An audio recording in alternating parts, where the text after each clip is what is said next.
Ano ba yun, ate? Paano mo rin magbabalik yung boses natin? Etong lalaking to namamaos. Hindi ko alam kung kailan at when. At kailan magbabalik ang aking tunay na boses na mahantera at makapangyari sa bansang to. Di ba tama naman ako, Aurora? Ate, tama ka dun. Kailangan tayo pa rin magbalik. Namamaos rin ako eh. Hindi ko kaya to. Sayang mga pinaghirapan. Ano ka ba? Ang pinaghirapan? Tumigil ka nga dyan. Ako, panilalaki lang iniintindi mo. Girls, bukang ganyan. Ano ka ba, ate? Maka-girls game. Ate, kailangan tayo muli magbalik. Namamaos siya eh.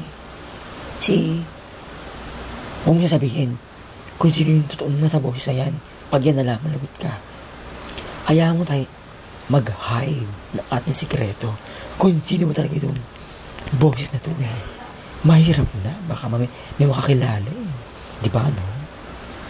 At marami siyang i-upload na boses. Manglalait pa yan.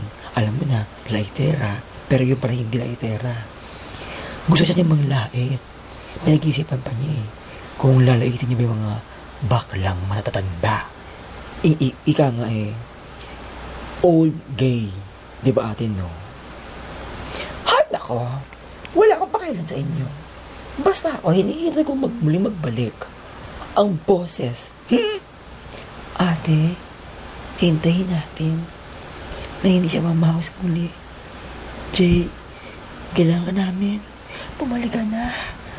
Nahihirapan na ako. Ano ba yan? Paano?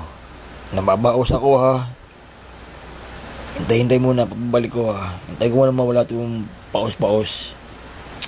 Sige na nga. Bye-bye. Love you. Pag-explain. Pangit.